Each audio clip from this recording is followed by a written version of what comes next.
الحمد لله رب العالمين والصلاة والسلام على أشرف المرسلين وعلى آله وصحبه أجمعين رب اشرح لي صدري ويسر لي أمري واحلل عقدة من لساني يفقهوا قولي سبحانك لا علم لنا إلا ما علمتنا إنك أنت العليم الحكيم.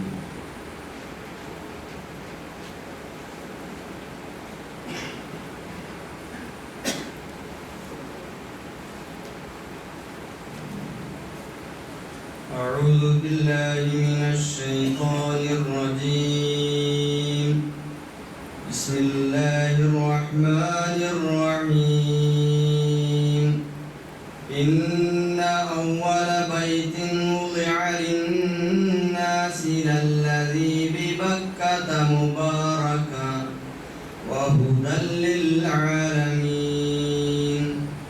فيه آيات بينات مقام إبراهيم ومن دخله كان آمنا ولله على الناس حج البيت من استطاع إليه سبيلا. صدق الله العظيم. ബഹുമാന്യരായ സഹോദരന്മാരെ, സത്യവിശ്വാസികളെ, ജീവിതത്തിൻ്റെ എല്ലാ മേഖലകളിലും സർവശക്തനായ അല്ലാഹു സുബ്ഹാനഹു വ തആലയെ സൂക്ഷിച്ച് ജീവിക്കുവാൻ ഞാൻ എന്നോടെന്ന പോലെ നിങ്ങൾ ഓരോരുത്തരോടും ഓർമ്മിപ്പിക്കുകയാണ്. അല്ലാഹു സുബ്ഹാനഹു വ തആല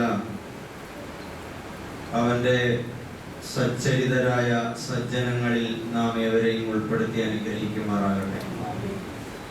നമ്മിൽ നിന്നും വിട പറഞ്ഞു പോയ നമ്മുടെ മാതാപിതാക്കൾ, ഇണകൾ, മക്കൾ, സഹോദരി സഹോദരങ്ങൾ, ബന്ധുമിത്രാദികൾ, കുടുംബാദികൾ, സ്നേഹിതന്മാർ, സഹപ്രവർത്തകർ, സഹായികൾ, സർവോപരി നമ്മുടെ ഗുരുവര്യന്മാർ, ഉസ്താദുമാർ, ലോക മുഅ്മിനീങ്ങൾ, മുഅ്മിനാത്തുകൾ എല്ലാവർക്കും അല്ലാഹു വിശാലമായ മഗ്ഫിറത്തും റഹ്മത്തും നൽകി അനുഗ്രഹിക്കുമാറാകട്ടെ.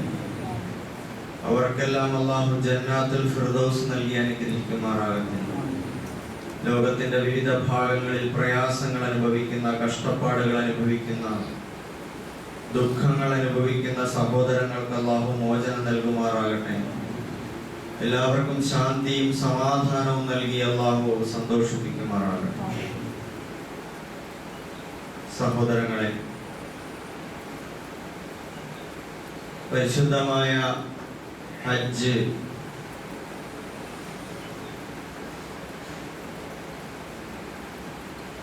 അല്ലാഹുവിന്റെ ദീനിൽ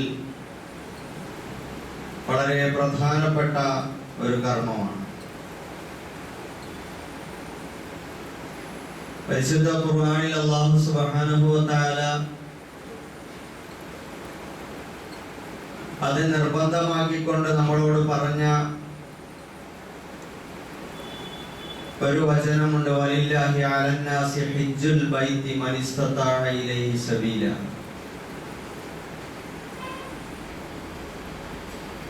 അല്ലാഹുവിനോട് മനുഷ്യർക്ക് ഒരു ബാധ്യതയുണ്ട്. അത് ഹജ്ജുൽ ബൈത്താണ്.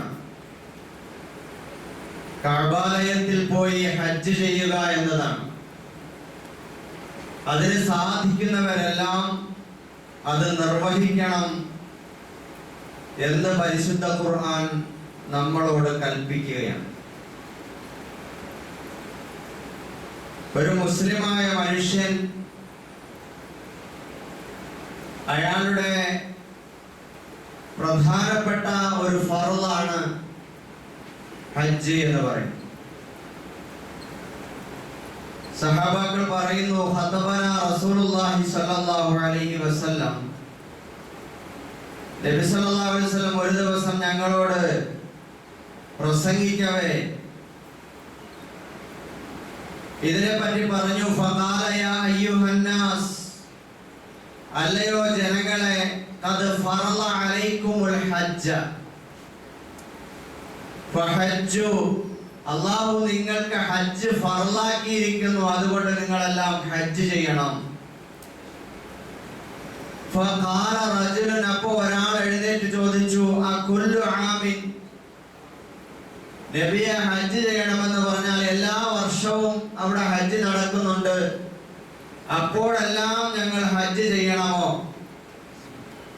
അപ്പോൾ നബി സല്ലല്ലാഹു അലൈഹി വസല്ലം ഫസക്കത ഹത്ത ഖാലഹാ സലാസൻ, നബി സല്ലല്ലാഹു അലൈഹി വസല്ലം നിശബ്ദനായി ഒന്നും മിണ്ടിയില്ല.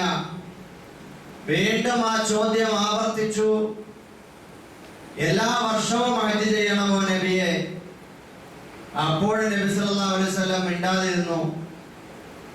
മൂന്നാമതും ആ സഹാബി ആവർത്തിച്ച് ചോദിച്ചു, എല്ലാ വർഷവും ഹജ്ജ് ചെയ്യണമോ റസൂലേ? അപ്പോൾ റസൂലുള്ളാഹി സ്വല്ലല്ലാഹു അലൈഹി വസല്ലം പറഞ്ഞു, ലൗ ഖുൽതു നഅം ലവജബത് വലമസ്തതഅതു, ഞാനെങ്ങാനും അത് അതെ എന്ന് പറഞ്ഞാൽ അത് പിന്നെ നിങ്ങൾക്ക് നിർബന്ധമായും ആക്കപ്പെടും. അങ്ങനെ എല്ലാ വർഷവും ഹജ്ജ് ചെയ്യേണ്ടി വന്നാൽ അത് നിങ്ങൾക്ക് സാധിക്കാതെ വരും എന്ന് മുസ്ലിം റിപ്പോർട്ട് ചെയ്ത ഒരു ഹദീസിൽ കാണാൻ കഴിയും. സഹോദരങ്ങളെ, അതുകൊണ്ട് തന്നെ എല്ലാ വർഷവും മുസ്ലിമീങ്ങൾക്ക് ഓരോരുത്തർക്കും ഹജ്ജ് നിർബന്ധമില്ല. ആയുസ്സിൽ ഒരിക്കൽ അയാൾക്ക് ആരോഗ്യവും സൗദി അറേബ്യയിൽ പോയിട്ട് വരാനുള്ള സാമ്പത്തിക ശേഷിയും ഉണ്ടെങ്കിൽ, അയാൾക്ക് ബോധമുണ്ടെങ്കിൽ, ബുദ്ധിയുണ്ടെങ്കിൽ അയാൾക്ക് ഹജ്ജ് നിർബന്ധമാണ്, ഒഴിവാക്കാൻ യാതൊരു നിർവാഹവുമില്ല. സാമ്പത്തിക ശേഷി നിർബന്ധമായ ആൾ എന്ന് പറയുമ്പോ നമ്മളൊക്കെ കണക്കാക്കാറുണ്ട്, എന്റെ ജീവിതത്തിലെ എല്ലാ കാര്യങ്ങളും നിറവേറ്റിയതിന് ശേഷം അവസാനം പൈസ ബാക്കി ബാങ്കിൽ ബാലൻസ് ഉണ്ടെങ്കിൽ അപ്പോൾ ആലോചിക്കാം. കഴിഞ്ഞ 2 ദിവസം മുമ്പ് തിരുവനന്തപുരം എയർപോർട്ടിൽ രാത്രി 1 മണിക്ക് ഹാജിമാരെ കുടുംബത്തിലുള്ള ചില ആളുകൾ ഉൾപ്പെടെ യാത്രയാക്കാൻ പോയിരുന്നു. അപ്പൊ നോക്കുമ്പോ അവിടെ പ്രായം ചെന്ന ആളുകളാണ്, കുറെ പ്രായം ചെന്ന ആളുകൾ, സ്ത്രീകൾ, ഉമ്മാമ്മമാര്. ഇവരൊക്കെ അവരുടെ മക്കളോ പേരമക്കളോ ഒക്കെ ഗൾഫിൽ നിന്നും പൈസ കൊടുത്ത് അവരെ ഇങ്ങനെ ഹജ്ജ് ചെയ്യാൻ വിടുകയാണ്. സഹോദരങ്ങളെ, മനുഷ്യന്റെ ആരോഗ്യം വളരെ പ്രധാനമാണ്. നല്ല ആരോഗ്യമുള്ള സമയത്ത് നിർവഹിക്കേണ്ടതാണ് ഹജ്ജ്. എല്ലാ ബാധ്യതകളും കഴിഞ്ഞ് ഇനിയും കുറെ ബാക്കിയിരിക്കുന്നു എന്ന് കാണുമ്പോ എന്നാ പിന്നെ ആയിക്കോട്ടെ ഒരു ഹജ്ജ് എന്ന നിലയിൽ ആളുകൾ ചെയ്യാറുണ്ട്. അത് ശരിയല്ല. നമ്മുടെ നിത്യജീവിതത്തിലെ ചെലവുകളും ബാധ്യതകളും കടബാധ്യതകളും നിറവേറ്റി കഴിഞ്ഞാൽ പിന്നെ പണം ബാക്കിയുണ്ടെങ്കിൽ, ധനം ബാക്കിയുണ്ടെങ്കിൽ അത് നമ്മുടെ പണമായിട്ട് തന്നെ വേണമെന്നില്ല, ഭൂസ്വത്തായിട്ടുണ്ടെങ്കിൽ അതൊക്കെ ഉപയോഗപ്പെടുത്തിക്കൊണ്ട്, ഭൂസ്വത്താണെങ്കിൽ അത് വിറ്റുകൊണ്ട് ഹജ്ജിന് പോകൽ ഓരോ മുസ്ലിമിനും നിർബന്ധമാണ്. ഹജ്ജ് ചെയ്യൽ ബാധ്യതയായിട്ട് പിന്നെ, അതായത് നമ്മൾ വിചാരിക്കും മക്കളെ കെട്ടിച്ചോട്ടെ, മക്കളെ കെട്ടിക്കാൻ 10, 20, 100, 150, 2 കിലോയും സ്വർണ്ണം ഇട്ട് കെട്ടിക്കാൻ ആര് പറഞ്ഞു? അങ്ങനെ ഒരു ബാധ്യത അള്ളാഹുവിന്റെ ദീനിലില്ല. എന്തെങ്കിലും ഒരു വിവാഹവുമായി ബന്ധപ്പെട്ട് ചിലവ് വരുന്നുണ്ടെങ്കിൽ ആ മക്കൾ പെണ്ണ് കെട്ടുമ്പോ മുഅ്മിനായ മാതാപിതാക്കൾക്ക് ചിലപ്പോൾ ചിലവ് വന്നു വരും. കാരണം ചെറുക്കന്റെ കയ്യിൽ നിൽക്കൂല. അങ്ങനെ വരുമ്പോ എന്തെങ്കിലുമൊക്കെ ഒരു സഹായം ചെയ്ത് കൊടുക്കേണ്ടി വരും. ഈ പെൺമക്കൾക്ക് സ്വർണ്ണം ഇട്ട് കെട്ടിച്ചാലേ പറ്റുള്ളൂ. ഇത്രയും വില കൂടിയ കാലത്ത്, സ്വർണത്തിന് ആകാശം മുട്ട വില കൂടിയ ഈ കാലഘട്ടത്തിലും അങ്ങനെയുള്ള ഈ ദുശാഠ്യങ്ങളൊക്കെ നമ്മളെടുത്ത് ദൂരെ എറിയണം. ആൺകുട്ടികൾ അങ്ങനെ സ്വർണം ചോദിക്കുകയും ചെയ്യരുത്, പ്രതീക്ഷിക്കുകയും ചെയ്യരുത്. പെൺമക്കൾ വലിയ വലിയ ഭാരമായി കൊണ്ടിരിക്കുകയാണ് ഈ സ്വർണം കാരണം. ആവരുത്. സ്ത്രീകൾക്ക് സ്വർണം അലങ്കാരമാണ്, അള്ളാഹ് അനുവദിച്ചു കൊടുത്തതാ. അതൊരു ശാപമാവരുത്. ആ മാല തന്നെ ഒന്നുകൂടെ കുരുക്കിയിട്ടാൽ ആത്മഹത്യക്ക് കൂടി വകയെത്തുന്നതിന്റെ ഒരു പ്രതീകമാണ്. അതുകൊണ്ട് സഹോദരങ്ങളെ, മനുഷ്യനെ ചങ്ങലക്കിടുന്ന, കെട്ടിത്തൂങ്ങാൻ പ്രേരിപ്പിക്കുന്ന അത്തരം സംസ്കാരങ്ങളിൽ നിന്ന് നമ്മൾ മാറണം. നമ്മുടെ മനോഭാവങ്ങൾ മാറ്റിയെടുക്കണം. അപ്പൊ അത്തരത്തിൽ നിർബന്ധമില്ലാത്ത, ആവശ്യമില്ലാത്ത വിധത്തിൽ നമ്മൾ സ്ത്രീധനം സമൂഹത്തിൽ നിലനിൽക്കുന്നത് കൊണ്ട് യഥാർത്ഥത്തിൽ നിർവഹിക്കേണ്ട പല ബാധ്യതകളും നമുക്ക് നിർവഹിക്കാൻ കഴിയുന്നില്ല. അത് പിന്തി മെല്ലപ്പോക്കില് അങ്ങനെ പോയി അവസാനം ആ ഉത്തരവാദിത്വം നിറവേറ്റാതെ മരിച്ചു പോകുന്ന അവസ്ഥയാണുള്ളത്. നബി സല്ലല്ലാഹു അലൈഹി വസല്ലം പറഞ്ഞതായി ഹദീസിൽ കാണാൻ കഴിയും. അങ്ങനെ ഒരാൾക്ക് ഹജ്ജ് ചെയ്യാൻ ബാധ്യതയായിട്ടും അയാൾ നിർവഹിക്കാതെ മരിച്ചു പോകാനാണ് ഭാവമെങ്കിൽ അയാള്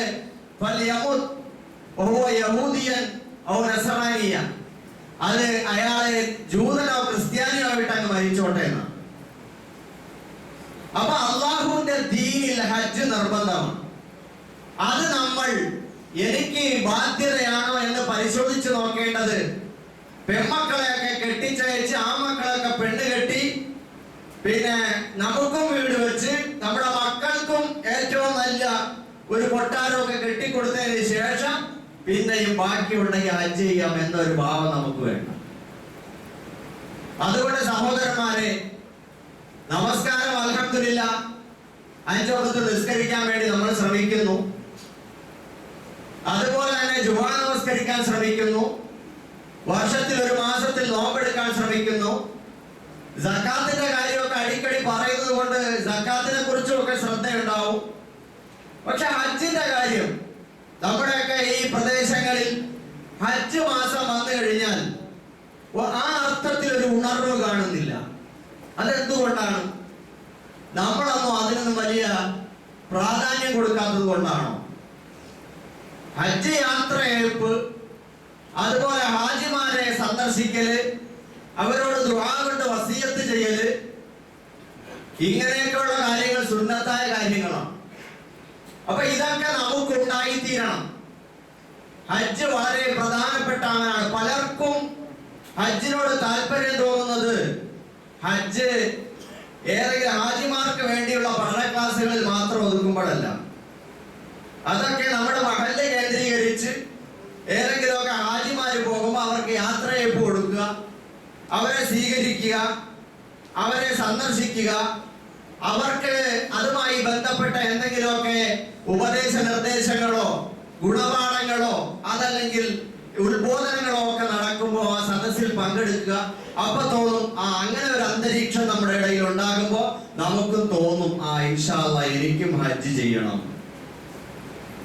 അപ്പൊ ഇത് നമസ്കാരം പോലെ, നോമ്പ് പോലെ, സക്കാത്ത് പോലെ വളരെ ഒരു പ്രചോദനം കിട്ടുന്ന ഒരു അന്തരീക്ഷം നമുക്കൊക്കെ ഉണ്ടായിത്തീരണം.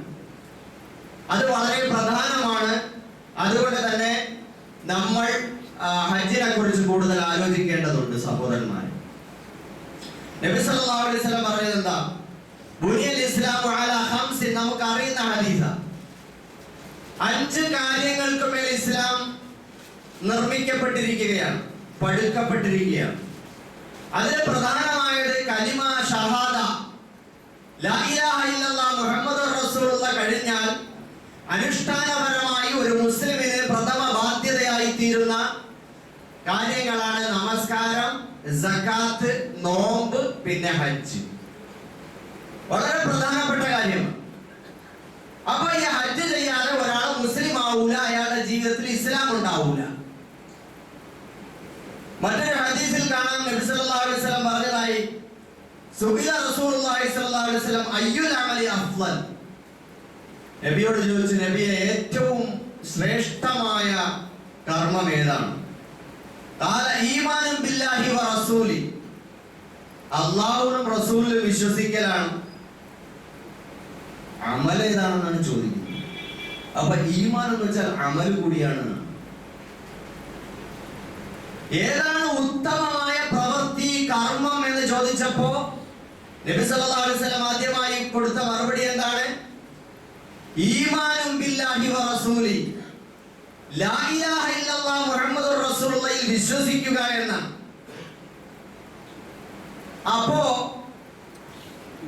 തസ്ദീഖും ബിൽ ഖൽബ്, തഖ്രീറും ബിൽ ലിസാൻ വ അഅമാലും ബിൽ ജവാരിഹ് എന്ന് പറയാറുണ്ട്. ഈമാനിനെ പറ്റി ഹൃദയം കൊണ്ട് വാസ്തവപ്പെടുത്തുക, നാവ് കൊണ്ടത് സമ്മതിച്ച് തെളിയിക്കുക, കർമ്മം കൊണ്ട് സാക്ഷ്യപ്പെടുത്തുക.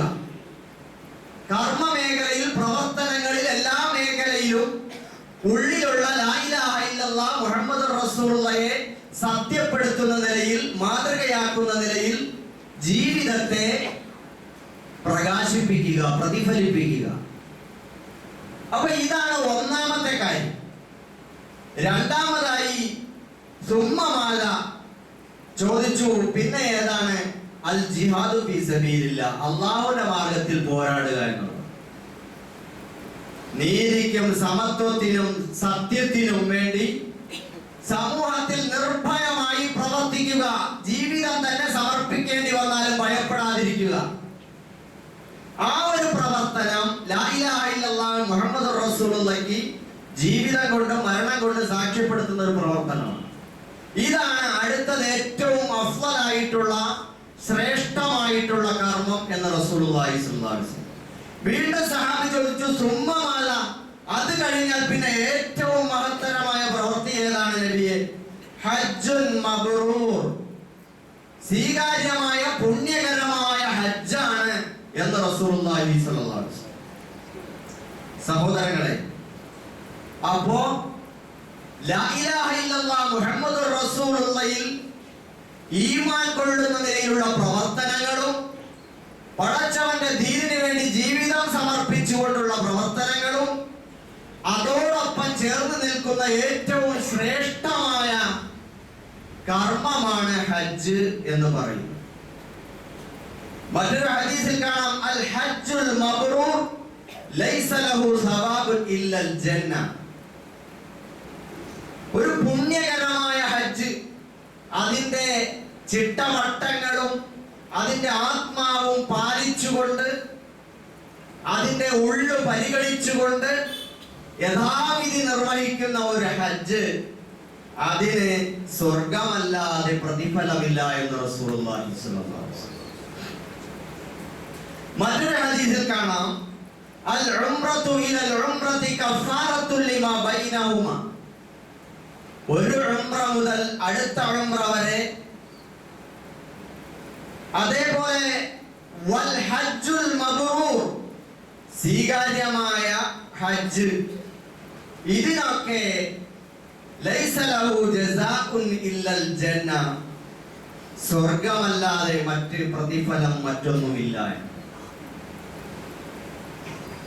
മൻ ഹജ്ജ ലില്ലാഹി ഫലം യർഫുസ് വലം യഫ്സു റജഅ കയൗമി ബലദതുഹു ഉമ്മു. നബി സല്ലല്ലാഹു അലൈഹി വസല്ലം പറഞ്ഞതായി കാണാം, ആരെങ്കിലും ഹജ്ജ് നിർവഹിച്ചു, അതിൽ പാപകരമായ കാര്യങ്ങളോ അനാവശ്യ വർത്തമാനങ്ങളോ ചണ്ടയോ വഴക്കോ തർക്കമോ വിഭാഗീയതയോ ഒന്നുമില്ലാതെ വളരെ ശ്രദ്ധയോടെ അതിന്റെ ആത്മാവും അതിന്റെ ബാഹ്യമായ വശങ്ങളും എല്ലാം പരിഗണിച്ചുകൊണ്ട് അത് യഥാവിധി നിർവഹിച്ച ഒരു ഹജ്ജ്, അത് കഴിയുമ്പോഴേക്കും അവന്റെ ഉമ്മ അവനെ പ്രസവിച്ച ദിവസത്തിലെ വിശുദ്ധനായ ഒരു കുഞ്ഞിനെ പോലെയാണ്. ഉമ്മ പ്രസവിച്ച ദിനത്തിലെ വിശുദ്ധി വീണ്ടെടുക്കാൻ പ്രായം ചെന്നവരാണെങ്കിലും ചെറുപ്പക്കാരാണെങ്കിലും നമുക്ക് കഴിയണമെങ്കിൽ അതിന് ഏറ്റവും നല്ല വഴി എന്താണ്? ഹജ്ജ് ചെയ്യുക. الغازي في سبيل الله والحاج والمعتمر وفد الله. അല്ലാഹുവിന്റെ മാർഗത്തിൽ സമരം ചെയ്യുന്നവരും ഹജ്ജ് ചെയ്യുന്നവരും ഉംറ ചെയ്യുന്നവരും അല്ലാഹുവിന്റെ അതിഥികളാണ് എന്ന് റസൂലുള്ളാഹി സ്വല്ലല്ലാഹു അലൈഹി വസല്ലം. അല്ലാഹുവിന്റെ അതിഥികൾ. ദഅാഹും ഫഅജാബൂഹും വസഅലൂഹു ഫഅഅതാഹും. അല്ലാഹു അവരെ ക്ഷണിച്ചിരിക്കുകയാണ്. എന്തിലേക്ക്? അള്ളാഹുവിന്റെ മാർഗത്തിലുള്ള നീതിക്ക് വേണ്ടിയുള്ള പോരാട്ടത്തിലേക്ക് അവൻ ക്ഷണിച്ചു. ഹജ്ജിലേക്കല്ല ക്ഷണിച്ചു, ഉംറയിലേക്കല്ല ക്ഷണിച്ചു. ഈ ക്ഷണത്തിന് ഉത്തരം ചെയ്തുകൊണ്ട് വരുന്ന ആളുകൾ ആരാണ്? അള്ളാഹുവിന്റെ അതിഥികളാണ്. അള്ളാഹുവിന്റെ ആ വിളിക്ക് ഉത്തരം ചെയ്ത അതിഥികൾ എന്ന നിലയിൽ അള്ളാഹു താല അവരുടെ ചോദ്യത്തിന് മുഴുവൻ, ആവശ്യത്തിന് മുഴുവൻ ഉത്തരം കൊടുക്കും, നേടിക്കൊടുക്കും. അൽ ഹാജ്ജു വൽ ഉമ്മാറു വഫ്ദുല്ലാഹ്. മറ്റൊരു ഹദീസിൽ കാണാം, ഹാജിയും ഉംറ ചെയ്യുന്നവരും അള്ളാഹുവിന്റെ അതിഥികളാണ്, സാർത്ഥവാഹക സംഘങ്ങളാണ്. അവർ അള്ളാഹുവിനോട് ചോദിച്ചാൽ അള്ളാഹു ഉത്തരം ചെയ്തു കൊടുക്കും. പാപമോചനം ചോദിച്ചാൽ അള്ളാഹു പാപങ്ങൾ പുറത്തു കൊടുക്കും. സഹോദരങ്ങളെ, ഇതൊക്കെ ഹദീസിൽ അവിടെയായും കാണുന്ന കുറെ അർത്ഥശകലങ്ങളാണ്. നമ്മളിത് വെറുതെ കേട്ട് കളയാതെ, ഹജ്ജ് എനിക്ക് ഫർളാണ്, വളരെ പുണ്യകരമായ പ്രവൃത്തിയാണ്, അത് അതിൻ്റെതായ വിധത്തിൽ യഥാർത്ഥ സ്വഭാവത്തിൽ നിർവഹിക്കേണ്ടതുണ്ട്. ഇപ്പൊ പലരും പിന്നീടാവട്ടെ, ഇന്ന സമയത്താവട്ടെ എന്ന് കരുതി വെച്ചിട്ടുണ്ട്. അതൊന്ന് മാറ്റി പിടിക്കണം. പോരാ, ഇനി സമയമില്ല, ഹജ്ജ് അതെനിക്ക് നിർബന്ധമായി കഴിഞ്ഞിട്ടുണ്ടെന്ന് തോന്നുന്നുണ്ടെങ്കിൽ, നേരത്തെ പറഞ്ഞതുപോലെ എന്റെ അത്യാവശ്യ ചെലവുകളും മറ്റ് കാര്യങ്ങളൊക്കെ നടന്നു പോകുന്നുണ്ട്, എന്റെ കടബാധ്യതകളൊക്കെ തീർന്നിട്ടുണ്ട്, അപ്പൊ ഇനി വേറെ എന്തെങ്കിലും അവിടെ ഒരു വസ്തു വാങ്ങിയിടാം, ഇവിടെ ഇന്നത് ചെയ്യാം, വീട്ടിലൊരു മുറി കൂടി ഇറക്കാം, ഇങ്ങനെയൊക്കെ ചിന്തിക്കുന്നതിന് പകരം ഹജ്ജ് ഫർളായ ഒരവസ്ഥയാണ്. എത്രയും പെട്ടെന്ന് അപേക്ഷിച്ചോളി, അതിനുള്ള സമയം വരുമ്പോൾ അപേക്ഷിച്ചോളി, അതിനുവേണ്ടി പുറപ്പെടും. അങ്ങനെ മരിച്ചുപോയാൽ, ഹജ്ജ് ചെയ്യാതെ മരിച്ചുപോയാൽ പിന്നെ അള്ളാഹുവിന്റെ മുമ്പിൽ നമ്മൾ പാപികളായി, അള്ളാഹുവിന്റെ മുമ്പിൽ പാപികളായി തീരും.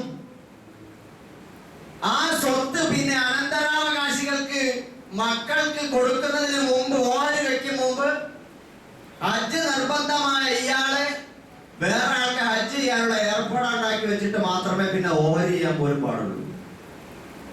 അതുകൊണ്ട് അള്ളാഹ് ഫർളാക്കിയതിനെ നിസ്സാരമാക്കാതെ ഗൗരവത്തോടെ കണ്ട് എല്ലാവരും അതിനുവേണ്ടി ചിന്തിക്കണം എന്ന് ഓർമ്മിപ്പിക്കുകയാണ്. ചില ആളുകളുടെ ഹജ്ജ് ചെയ്തവർ പിന്നെയും ചെയ്തുകൊണ്ടേയിരിക്കും.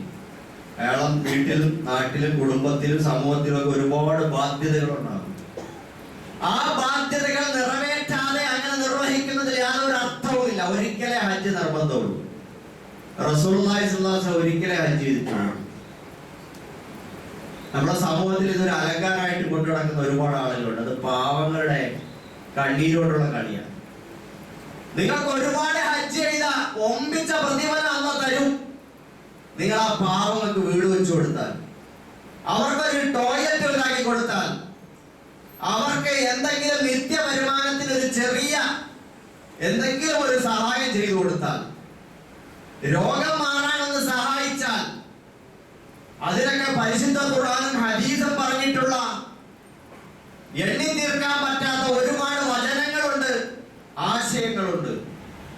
അതുകൊണ്ട് സഹോദരങ്ങളെ, എല്ലാ കാര്യങ്ങളും അതിൻ്റെതായ സ്വഭാവത്തിൽ മനസ്സിലാക്കാനും പ്രവർത്തിക്കാനും നമ്മൾ ശ്രമിക്കണം. ഹജ്ജ് എന്ന് പറയുന്നത് ആകെ 6 ദിവസത്തെ കാര്യമാണ്.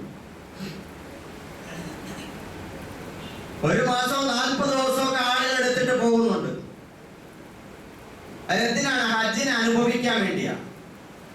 ഹജ്ജ് നിർവഹിക്കുകയും ഹജ്ജിനെ അനുഭവിക്കുകയും ചെയ്യണം. ആ ദിവസങ്ങൾ ഹജ്ജുമായി ബന്ധപ്പെട്ട കാര്യങ്ങളെ അനുഭവിച്ച് ആസ്വദിച്ച്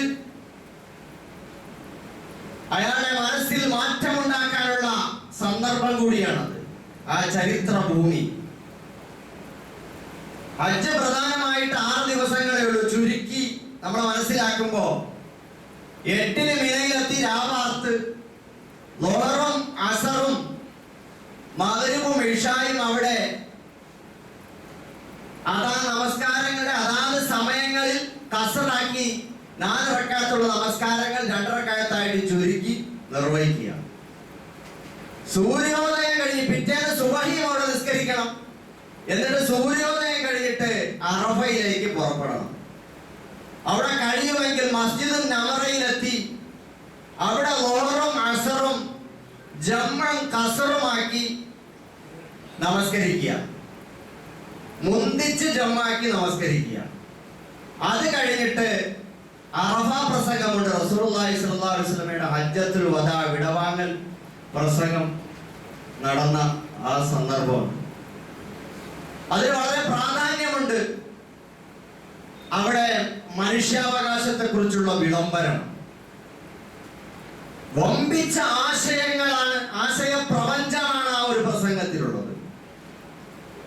അത് കഴിഞ്ഞാൽ, ആ പ്രഭാഷണം കഴിഞ്ഞാൽ ഏറ്റവും പ്രധാനപ്പെട്ട കർമ്മം അൽ വഖൂഫു ബി അറഫ, അറഫയിൽ നിൽക്കൽ. നബി സല്ലല്ലാഹു അലൈഹി വസല്ലം പറഞ്ഞു അൽ ഹജ്ജു അറഫ. ഹജ്ജ് എന്ന് പറഞ്ഞാൽ തന്നെ അറഫയാണ്. അറഫയിലുള്ള നൃത്തമാണ്. അറഫയിലുള്ള നൃത്തം ഈ വഹറും അസറും ജമ്മാക്കി മുന്തിച്ച് ജമ്മാക്കി അറഫ പ്രഭാഷണം കഴിഞ്ഞാൽ പിന്നെ അത് ആരംഭിക്കും. അപ്പൊ അത് പരിശുദ്ധ ഖുർആൻ പാരായണം ചെയ്തുകൊണ്ട് തൽബിയത്ത് കൊണ്ടും ദുആകൾ കൊണ്ടും അല്ലാഹുവിലേക്ക് മനസ്സ് മുറിഞ്ഞ് വേദനിച്ച് അല്ലാഹുവിലേക്ക് ലയിക്കുന്ന ആത്മീയമായ വലിയ അനുഭൂതികളുമായി കഴിഞ്ഞ് കൂടുകയാണ്. അതിലേറ്റവും അറഫയിൽ നിൽക്കുക എന്നതിൽ ഏറ്റവും പ്രധാനപ്പെട്ട സമയം അസർ മുതൽ മഗ്രിബ് വരെയുള്ള സമയം. അറഫയിലുള്ള നൃത്തം ഒഴിവാക്കിയ പിന്നെ ഹജ്ജില്ല. അറഫയിൽ നിൽക്കാതെ ഒരാൾക്ക് ഹജ്ജ് ഉണ്ടാവില്ല. അതിന് പ്രായശ്ചിത്തം ചെയ്ത് പരിഹരിക്കാനും പറ്റൂല. അതിന് അസുഖം ബാധിച്ച് ഹോസ്പിറ്റലിൽ ICU കിടക്കുന്ന ആളുകളെ പോലും ഹെലികോപ്റ്ററിൽ എയർ ആംബുലൻസിൽ അവിടെ കൊണ്ടുവന്ന് അതിന്റെ സമാനമായ ഭൂമിയുടെ മുകളിൽ അന്തരീക്ഷത്തിൽ നിർത്തിയായാലും അത് ചെയ്യും. അതേപോലെ ആംബുലൻസ് വാഹനത്തിൽ കൊണ്ടുവന്ന് അത് ചെയ്യിപ്പിക്കാറുണ്ട് അറഫയിൽ നിൽക്കാൻ വേണ്ടി, അതിൽ പങ്കെടുക്കാൻ വേണ്ടി. അപ്പൊ സഹോദരങ്ങളെ, ഈ അർത്ഥത്തിലെല്ലാം അവിടെ അറഫ സംഗമം എന്ന് പറയുന്നത്, അതിൽ നിൽക്കുക എന്ന് പറയുന്നത് വളരെ പ്രധാനപ്പെട്ട ഒരു ഫർളാണ്. അത് കഴിഞ്ഞ് അന്ന് അസ്തമയം ഉറപ്പായാൽ പിന്നെ അവിടെ നിന്ന് നേരെ മുസ്ദലിഫയിലേക്ക് പോവാൻ. അവിടെ മഗ്രിബ് ഇശാഇ, അന്നേരം മഗ്രിബ് അവിടെ നിസ്കരിക്കുന്നില്ല, നേരെ മുസ്ദലിഫയിലേക്ക് പോയി അവിടെ മഗ്രിബും ഇശായും ജമ്മാക്കി പിന്തിച്ച് ജമ്മാക്കി നമസ്കരിക്കുന്നു. ജംറയിൽ കല്ലേറ് നടത്തുന്നു, പിന്നെ മുടി നീക്കുന്നു, ബലി നടത്തുന്നു, മുടി നീക്കുന്നു. അങ്ങനെ തഹല്ലുലായതിൽ നിന്ന് ഒഴിവാകുന്നു. പിന്നീട് അയാൾ ഉംറ ചെയ്യണമെങ്കിൽ പോയി ഉംറ ചെയ്തിട്ട് വന്ന് 11, 12, 13 ദിവസങ്ങളിൽ മിനയിൽ തങ്ങുകയും കല്ലേറ് നടത്തുകയും ഒക്കെ ചെയ്യുന്ന ഈ 6 ദിവസത്തെ അമലുകളുടെ ഒരു ചുരുക്കം, ഒരു ചെറിയ രൂപമാണ്. അപ്പൊ ഇതൊക്കെ നമ്മുടെ നിസ്കാരം, നോമ്പ് എങ്ങനെ പിടിക്കണം, നിസ്കാരം എങ്ങനെയാണ്, ഹജ്ജ്, പിന്നെ സക്കാത്ത് എങ്ങനെയാണ്. സക്കാത്തിനെ കുറിച്ച് നമുക്ക് വലിയ ധാരണയില്ല. സക്കാത്ത് എന്ന് പറഞ്ഞാൽ ഇങ്ങനെ ഭിക്ഷ കൊടുക്കലാണ് എന്ന് നമ്മൾ ധരിച്ചിട്ടുണ്ടായിരുന്നു. പക്ഷെ അതിന്റെ സ്വഭാവത്തിൽ അത് ചെയ്യുമ്പോൾ അതിനും ഒരു സ്വഭാവമുണ്ട്, അതുണ്ട്. അതേപോലെ ഹജ്ജ് എന്ന് പറയും. ഉംറ ചെയ്തവർക്കൊക്കെ കുറച്ച് അറിയാം. അത് പിന്നെ ഇഹ്റാമും തവാഫും സഅയും തഹല്ലും ഒക്കെ ആയിട്ടുള്ളത്. പക്ഷെ ഹജ്ജ് അതിൽ നിന്ന് വ്യത്യസ്തമായ കുറച്ച് കാര്യങ്ങളും കൂടി അതിനകത്തുണ്ട്. അപ്പോ ഇതൊക്കെ കുറെ കഷ്ടപ്പാട് വരുത്തി ആളുകളെ ബുദ്ധിമുട്ടിച്ച് സങ്കീർണമാക്കി പ്രയാസപ്പെടുത്തി. ഇതൊക്കെ ഞാൻ എങ്ങനെ ചെയ്യും? വേറെ ചില ആളുകളുണ്ട്, കുറെ കിതാബുകളും കൊടുത്തു വിടും. ആ ദുആ ചെയ്യണം, ഈ ദുആ ചെയ്യണം, ആ കിതാബ് മുഴുവൻ ഓതി തീർക്കണം. റബ്ബേ, ഇതെങ്ങനെയാ, എപ്പോ തീർക്കും? ഇതാര് പഠിപ്പിച്ചതാ? ഇതാരോ എഴുതിയുണ്ടാക്കിയതാ? ഇതൊക്കെ എളുപ്പമായി. ദീന യുസ്റുൻ, ദീൻ എളുപ്പമാണ്, എളുപ്പത്തിൽ നിർവഹിക്കാൻ പറ്റും. പക്ഷേ അതിന്റെ അനുഷ്ഠാനങ്ങൾ നബി സല്ലല്ലാഹു അലൈഹി വസല്ലം പഠിപ്പിച്ച വിധത്തിൽ കർമ്മശാസ്ത്ര പണ്ഡിതന്മാർ വിശദീകരിച്ചിരുന്ന സ്വഭാവത്തിൽ വളരെ ലളിതമായി അത് ചെയ്യാൻ പറ്റും. ഇതിനുപരിയായി അതിന്റെ ആത്മാവാണ് വളരെ പ്രധാനപ്പെട്ടത്. വളരെ പ്രധാനപ്പെട്ട ഒരുപാട് സംഗതികൾ അതിൽ ഉള്ളടങ്ങിയിട്ടുണ്ട്. അതില് പ്രധാനമായി നമ്മൾ നോക്കുമ്പോ അല്ലാഹു സുബ്ഹാനഹു വ തആലയുടെ ചിഹ്നങ്ങളെ ആദരിക്കുക എന്ന ഒരു വലിയ പ്രധാനപ്പെട്ട ഒരു കാര്യം. ഇസ്ലാമിൽ വിഗ്രഹാരാധനയില്ല, പരിശുദ്ധ ഇസ്ലാമിൽ വിഗ്രഹാരാധനയില്ല, ഏകദൈവത്വമാണ്. അള്ളാഹുവിനെ മാത്രമേ ആരാധിക്കാവൂ. പക്ഷേ ഒരു കാര്യമുണ്ട്, അള്ളാഹുവിന്റെ ഷായിറുകളുണ്ട്.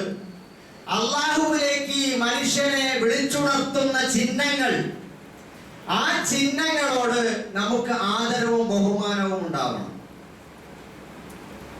അതിനെപ്പറ്റി അല്ലാഹു സുബ്ഹാനഹു വ തആല പറയുന്നുണ്ട്, വമൻ യുഅദ്ദിം ശആഇറല്ലാഹി ഫഇന്നാ മിൻ തഖ്വൽ ഖുലൂബ്. അള്ളാഹുവിന്റെ ചിഹ്നങ്ങളെ ആരെങ്കിലും ആദരിച്ചാൽ അത് അവന്റെ ഹൃദയത്തിന്റെ തഖ്വയിൽപ്പെട്ടതാണ്, ഹൃദയങ്ങളുടെ തഖ്വയിൽപ്പെട്ടതാണ് അള്ളാഹുവിന്റെ ചിഹ്നങ്ങളെ, സ്മാരകങ്ങളെ ആദരിക്കുക എന്നത്. അപ്പൊ പരിശുദ്ധമായ കഅബാലയമാണെങ്കിലും ഹജറുൽ അസ്വദ് ആണെങ്കിലും സഫാ മർവകളാണെങ്കിലും അറഫയാണെങ്കിലും മുസ്ദലിഫയാണെങ്കിലും ഇങ്ങനെ തുടങ്ങി ബലിമൃഗങ്ങളാണെങ്കിലും ഇതെല്ലാം അള്ളാഹുവിന്റെ ചിഹ്നങ്ങളാണ്. ഈ ചിഹ്നങ്ങൾ സ്വമേധയാ അവയൊന്നും തന്നെ ഒന്നുമല്ല, പക്ഷേ അവകൾ ചില പ്രതീകങ്ങളാണ്. അത് നമ്മളെ ചില ആശയങ്ങളിലേക്ക് ക്ഷണിക്കുക.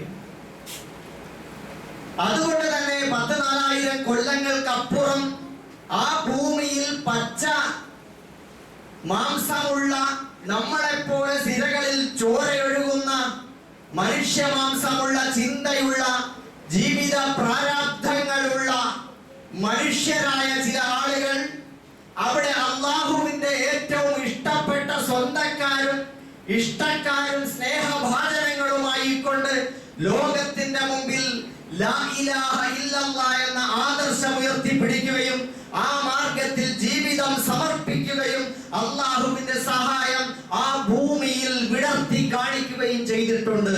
അതിന്റെ സ്മാരകങ്ങളാണ് അതെല്ലാം. ആ അർത്ഥത്തിൽ നമ്മൾ പരിശുദ്ധമായ ഹജ്ജിനെ നോക്കിക്കാണാൻ നമുക്ക് കഴിയണം. ആ അർത്ഥത്തിൽ അതെല്ലാം ശആഇറുല്ലാഹ്, അള്ളാഹുവിന്റെ ചിഹ്നങ്ങളാണ്. മഹാനായ ഉമറുൽ ഫാറൂഖ് റളിയല്ലാഹു തആല ഹജറുൽ അസ്വദിനെ ചുംബിക്കുന്ന സമയത്ത് ആ കല്ലിനോട് പറയുമായിരുന്നു, കല്ലേ നീ വെറും ഒരു കല്ലാണ്. അള്ളാഹുവിന്റെ റസൂൽ നിന്നെ ചുംബിക്കുന്നത് ഞാൻ കണ്ടിട്ടില്ലായിരുന്നെങ്കിൽ ഞാൻ ചുംബിക്കുമായിരുന്നില്ല. ഉപകാരമോ ഉപദ്രവമോ ചെയ്യാത്തൊരു കല്ല് മാത്രമാണ് നീ. ഹജറുൽ അസ്വദിനെ ചില ആളുകളുണ്ട് അവിടെ പോയി അതും ഇതും ഒക്കെ തൊട്ടുമുത്തും. അവിടുത്തെ മണ്ണിനെ പോലും വെറുതെ വിടൂല, എല്ലാത്തിലും തൊട്ടുമുത്തും. ഒരു ആരാധനാ മനോഭാവത്തോടെയാണ്. തൗഹീദിന്റെ ഏറ്റവും വലിയ സ്മാരകത്തിൽ പോയിട്ട് ഷിർക്ക് ചെയ്യുന്നവനേക്കാൾ ഭാഗ്യം കിട്ടവരാരുണ്ട്. അപ്പൊ അതിനിടക്ക് പോയിട്ട് ആരാധനാ മനോഭാവം അങ്ങനെയല്ല, ബഹുമാനത്തോടുകൂടി അള്ളാഹുവിന്റെ ചിഹ്നങ്ങളെ ആദരിക്കുന്നതിന്റെ പേരിൽ അതിൽ നിന്ന് ഉൽപ്പാദിപ്പിക്കുന്ന വമ്പിച്ച ആശയ പ്രപഞ്ചങ്ങളെ മനസ്സിലാക്കിയെടുത്ത് ഹൃദയത്തിൽ ഈമാൻ വർദ്ധിപ്പിക്കുന്നതിലൂടെ നമുക്കുണ്ടായിത്തീരുന്ന ഒരു പ്രത്യേകമായ ഒരു മാനസികാവസ്ഥ, അതാണ് അതെല്ലാം നമ്മളോട് പറഞ്ഞു തരുന്നത്. സഹോദരങ്ങളെ, ഇതേപോലെ വിളിച്ചു പറയുകയാണ് ഏകത. അറഫയിൽ സമ്മേളിച്ചു നിൽക്കുന്ന സഹോദരങ്ങൾ ലോകത്തോട് വിളിച്ചു പറയുന്നത് നമ്മളെല്ലാം യദുൽ വാഹിദ്, ഒരൊറ്റ കൈയാണെന്ന്. നമ്മൾ ഒറ്റക്കെട്ടാണ്. ലോകത്തിന്റെ വ്യത്യസ്ത ഭാഗങ്ങളിൽ നിന്നും വിവിധ വർണ്ണങ്ങളിലുള്ള, വിവിധ ഭാഷ സംസാരിക്കുന്ന, വിവിധ ദേശങ്ങളിലുള്ള, വിവിധ സംസ്കാരമുള്ള, വ്യത്യസ്ത നാഗരികതകളുള്ള, വ്യത്യസ്ത അഭിരുചികളുള്ള മനുഷ്യന്റെ ഓരോ രോമകൂപങ്ങളിലും വ്യത്യസ്തത മേളിച്ചിട്ടുണ്ടെങ്കിൽ അതേപോലെ മനുഷ്യന്റെ ആമൂലാഗ്രം ചൂഴ്ന്നു നിൽക്കുന്ന വ്യത്യസ്തതകളുടെ മുഴുവൻ വമ്പിച്ച സംഗമ ഭൂമിയിൽ മനുഷ്യരെ അല്ലാഹു തൗഹീദിന്റെ പേരിൽ ഒന്നാക്കി കാണിക്കുകയാണ്. നിങ്ങൾ ഒന്നാണ്. നിങ്ങളുടെ ബാപ്പ ഒന്ന്, നിങ്ങളുടെ പടച്ചവൻ ഒന്ന്. റബ്ബുക്കും വാഹിദ് അബൂക്കും വാഹിദ്. നിങ്ങളുടെ റബ്ബ്, നിങ്ങളുടെ നാഥൻ ഒന്നാണ്, നിങ്ങളുടെ പിതാവ് ഒന്നാണ്, നിങ്ങളെല്ലാവരും ഒന്നാണ് എന്ന് പ്രായോഗികമായി കാണിച്ചു കൊടുക്കുക. അവിടെ പോയാൽ നമുക്ക് കാണാം, ഉയരമുള്ളവർ, കുറിയവർ, കറുത്തവര് വെളുത്തവര് ആചാരബാഹുക്കള് ചെന്ന് കയറിയാൽ ചവിട്ടി ഉറുമ്പ് ആനയുടെ കാലടിപ്പെട്ടതുപോലുള്ള അവസ്ഥ നമ്മളൊക്കെ ചെന്ന്. അപ്പൊ അവിടെയൊക്കെ നിൽക്കുന്ന വ്യത്യസ്ത രീതിയിലുള്ള ആളുകളെ ഒരുപാട് കണ്ട് മനസ്സിലാക്കി സഹോദരന്മാരായി തോളോട് തോള് ചേർന്ന് നിന്ന് ലാ ഇലാഹ ഇല്ലല്ലാഹയുടെ പേരിൽ നിൽക്കുന്ന ഒരവസ്ഥ. അവന്റെ ചിന്ത നമ്മളെല്ലാം ഒന്ന് ഒരേ റബ്ബിനെ വിളിക്കുന്നു, ഒരേ കഅബാലയത്തിലേക്ക് തിരിഞ്ഞു നിൽക്കുന്നു, ഒരേ പരിശുദ്ധ ഖുർആൻ നെഞ്ചിലേറ്റുന്നു, ഒരേ നേതാവ് മുഹമ്മദ് റസൂലുള്ളാഹി സ്വല്ലല്ലാഹു അലൈഹി വസല്ലം വിളംബരം ചെയ്ത ആ ഭൂമിയിൽ വന്നു നിൽക്കുന്നു. നമ്മുടെ ഉമ്മയും ബാപ്പയും കണ്ടുമുട്ടിയ അറഫയിൽ വന്നു നിൽക്കുന്നു. ഒരുപാട് തിരിച്ചറിവുകളുടെ കേന്ദ്രമാണ്. ദുൽഹജ്ജ് 8 യൗമു തർവിയ എന്ന് പറയാം, അന്വേഷണത്തിന്റെ ചിന്തയുടെ ദിനം. യൗമു അറഫ തിരിച്ചറിവിന്റെ ദിനമാണ്. പിന്നെ ദുൽഹജ്ജ് 10 യൗമുൻ നഹർ ബലിയുടെ ദിനമാണ്. ഇതൊക്കെ നമ്മുടെ ജീവിതത്തിലേക്ക് ഘട്ടം ഘട്ടമായി കടന്നു പോകേണ്ട അവസ്ഥകളാണ്. നമ്മൾ അല്ലാഹുവിനെയും സത്യത്തെയും അന്വേഷിച്ചുകൊണ്ടുള്ള ഒരവസ്ഥ നമ്മളിൽ കടന്നു പോകണം. അവസാനം അറഫയിൽ നിന്ന് സത്യത്തെ നമ്മൾ തിരിച്ചറിയുകയാണ്. പിന്നീട് ആ സത്യത്തിന്റെ മാർഗത്തിൽ സ്വന്തത്തെ തന്നെ അല്ലാഹുവിനെ സാക്ഷി നിർത്തി പടച്ചവന് വേണ്ടി ബലി കൊടുക്കുന്നതിന്റെ പ്രതീകമാണ് അറവ് നടത്തുന്നത്. അപ്പോഴാണ് ഒരു മുസ്ലിമായി മാറുന്നത്. സഹോദരങ്ങളെ, ആ അർത്ഥത്തിൽ ഹജ്ജ് നമ്മളോട് ആവശ്യപ്പെടുന്നത് ഇബ്രാഹിം അലൈഹിസ്സലാമിനെ പോലെ സ്വന്തത്തെ തൗഹീദിന് വേണ്ടി അഗ്നികുണ്ഡത്തിൽ എറിയേണ്ടി വന്നാൽ ശങ്കിച്ച് നിൽക്കരുത് എന്നാണ്. എന്നാൽ നീ അങ്ങനെ തൗഹീദിന്റെ നിലനിൽപ്പിന് വേണ്ടി ജീവിതത്തെ അഗ്നിയിൽ എറിഞ്ഞാൽ, ഹോമിക്കാൻ തയ്യാറായാൽ അന്തസ്സുള്ള ജീവിതം നിനക്ക് ഇബ്രാഹിമിനെ പോലെ തിരിച്ചു കിട്ടുമെന്ന്. അതേപോലെ തന്നെ അള്ളാഹ്ക്ക് വേണ്ടി ഇഷ്ടപ്പെട്ട എന്തും ബലി കൊടുക്കാൻ തയ്യാറാകണമെന്നാണ് ഇസ്മായിൽ അലൈഹിസ്സലാമിനെ ബലിയർത്തതിലൂടെ ഒരു വിശ്വാസി പ്രഖ്യാപിക്കുന്നത്. അതിലൂടെ അവനെ അറിയാൻ തയ്യാറാകുന്നു, അവനുള്ളതിനെ ഒഴിവാക്കാൻ തയ്യാറാകുന്നു, സമർപ്പിക്കാൻ തയ്യാറാകുന്നു. അപ്പോ ആ അർത്ഥത്തിലെല്ലാം മഹത്തായ ഒരു കർമ്മമാണ് ഹജ്ജ് എന്ന് പറയുന്നത്. ആ മാർഗത്തിൽ തൗഹീദിന്റെ പ്രഖ്യാപനമാണ് നമ്മളോട് ആവശ്യപ്പെടുന്നത്. ലോകത്തിന്റെ മുമ്പിൽ നിങ്ങളുടെ പടച്ചവൻ ഒന്നേ ഉള്ളൂ. ആ പടച്ചവനിലേക്ക് നമ്മൾ എത്തുകയും അതിനുവേണ്ടി ജീവിതം അർപ്പിക്കുകയും ബാക്കിയുള്ളവരെ മുഴുവൻ ആ മാർഗത്തിലേക്ക് ക്ഷണിക്കുകയും ചെയ്തുകൊണ്ടുള്ള ഒരു കർമ്മമാണ്. അതാണ് നമ്മളോട് ആവശ്യപ്പെടുന്നത്. അല്ലാഹു സുബ്ഹാനഹു വ തആല നമുക്ക് ശരിയായ വിധത്തിൽ ഹജ്ജ് നിർവഹിക്കാൻ, അതിന്റെ പ്രതിഫലനങ്ങൾ ജീവിതത്തിൽ കൊണ്ടു നടക്കാനും അല്ലാഹു നമ്മെ എല്ലാവരെയും അനുഗ്രഹിക്കുമാറാകട്ടെ. നമ്മുടെ പാപങ്ങളെല്ലാം അല്ലാഹു പുറത്തു തരുമാറാകട്ടെ. എല്ലാ ഹാജിമാരുടെയും ഹജ്ജും ഉംറയും അല്ലാഹു സുബ്ഹാനഹു വ തആല മഖ്ബൂലും മബ്റൂറുമാക്കി കൊടുക്കുമാറാകട്ടെ.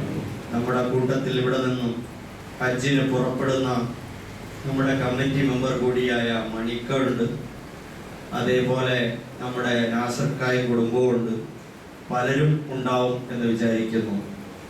അതൊക്കെ രഹസ്യമായ അങ്ങനെ വ്യക്തിപരമായി പോവാതെ അതൊക്കെ ഇവിടെ അറിയിക്കുകയും മഹലിൽ അറിയിക്കുകയും ഇൻഷാ അല്ലാഹ് അടുത്ത ആഴ്ചയിൽ നമുക്ക് ഒരു യാത്രയൊക്കെ നൽകാം.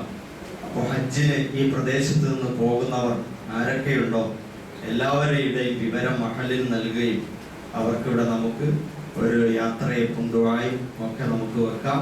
അള്ളാഹു നമ്മുടെ എല്ലാ കർമ്മങ്ങളും കബൂൽ ചെയ്യുമാറാകട്ടെ. അവരുടെ എല്ലാ ഹജ്ജും ഉംറയും അള്ളാഹു മഖ്ബൂലും മബ്റൂറുമാക്കി കൊടുക്കുമാറാകട്ടെ. മറ്റൊരു